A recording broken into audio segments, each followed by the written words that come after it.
স্বাভাবিকভাবে নিরপেক্ষ গ্রহণযোগ্য নির্বাচনের বিষয়টি উঠে এসেছে।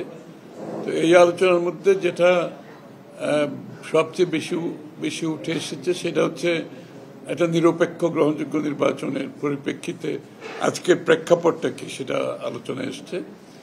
তো আমরা যেটা বলেছি যে এখানে বাংলাদেশের মানুষ কিন্তু বিগত এক দশকেরও বেশি সময় একটি দাবির উপরে নির্বাচনের ব্যাপারে যেটা উঠে এসেছে সবসময় সেটা হচ্ছে তত্ত্বাবধায়ক সরকারের বিষয়টা গত এক যুগের বেশি ধরে আলোচনায় আছে। যেহেতু বাংলাদেশের সুষ্ঠু নির্বাচনের অভাবে শেখ হাসিনা পুরো নির্বাচন ব্যবস্থাকে দখল করে বারবার ক্ষমতা দখল করেছে, সেই প্রেক্ষাপটে তত্ত্বাবধায়ক সরকারের বিষয়টা গত এক দশকের চেয়ে বেশি সময় আলোচিত হয়েছে।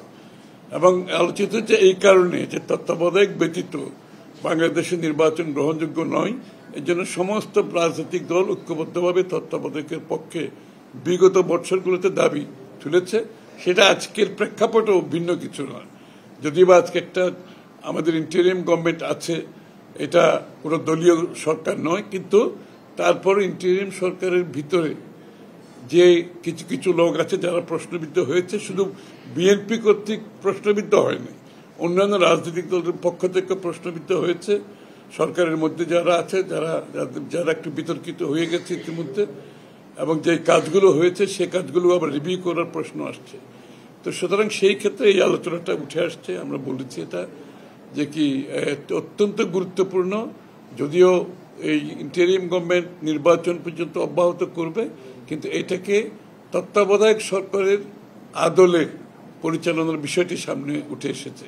এটার সাথে জড়িত হচ্ছে নির্বাচন কমিশনের কর্মকাণ্ড এবং নিরপেক্ষতার মাধ্যমে নির্বাচন কমিশন যেটা নির্বাচন পরিচালনা করবেন সেটার সাথে এটা কিন্তু খুবই জড়িত।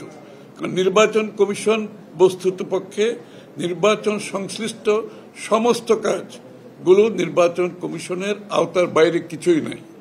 সুতরাং সেই বিষয়টা আরো বেশি প্রযোজ্য আজকে, যে নির্বাচন কমিশনকে যদি আমাদেরকে কার্যকর করতে হয় তাহলে ওই বিষয়টা সামনে চলে আসে, যে তত্ত্বাবধায়ক সরকারের যে কনসেপ্টটা সেটা সামনে চলে আসে। এটা একটা বিষয় আলোচনা হয়েছে। আর আলোচনা হয়েছে ইউকে, আপনারা জানেন ওরা তো ইউএনডিপির সাথে আমাদের এই ভোটিং ব্যালটের ব্যাপারে এবং নির্বাচন ব্যবস্থা সুষ্ঠুভাবে পরিচালনার ক্ষেত্রে এখানে তাদের ইউকে গভর্নমেন্টের একটা সাপোর্ট আছে। এবং এছাড়াও বাংলাদেশ ইউকের যে সম্পর্ক সেটা অনেক দীর্ঘদিনের সম্পর্ক। এটাকে আমরা আগামী দিনে কিভাবে দেখতে চাই, আরো কার্যকর করতে চাই, দুদেশের সম্পর্ক আরো উন্নয়ন করতে চাই, ব্যবসা বাণিজ্য বিনিয়োগ থেকে শুরু করে সংস্কৃতি, এবং আমাদের যারা লোকজন কাজ করছে, একটা বড় ডায়াসপোরা আছে আমাদের ইউকেতে, তাদের সম্বন্ধে আলোচনা হয়েছে।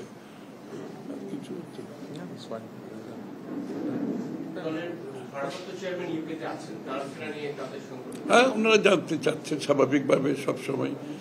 ভারপ্রাপ্ত চেয়ারম্যান দেশে আসবে কবে এটা ওনারা জানতে চেয়েছেন, এবং এই ব্যাপারে আলোচনা হয়েছে। এবং স্বাভাবিকভাবে উনি ওনার দেশে আসার বিষয়টা তো সবসময় আলোচনার মধ্যে আছে। তবে এই বিষয়ে আলোচনার খুব বেশি কিছু নাই, কারণ বাংলাদেশে উনি কবে আসবেন এটা ওনার সিদ্ধান্ত, এবং উনি সঠিক সময়ে খুব কম সময়ের মধ্যে দেশে ফিরবেন এটা পরিষ্কার।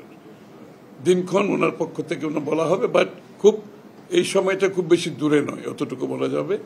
আর ওনারও তো প্রস্তুতি আছে দেশে আসার জন্য, আর উনি ওনার সময় মতো যেটা সঠিক সিদ্ধান্ত উনি নেবেন সেটা।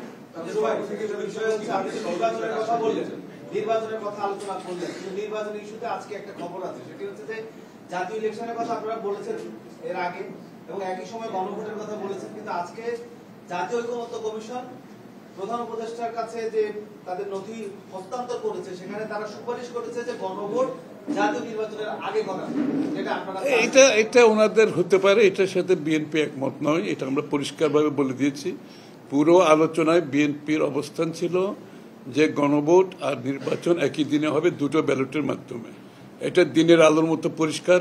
নতুন করে এই সাবজেক্টকে সামনে আনার কোনো সুযোগ নাই।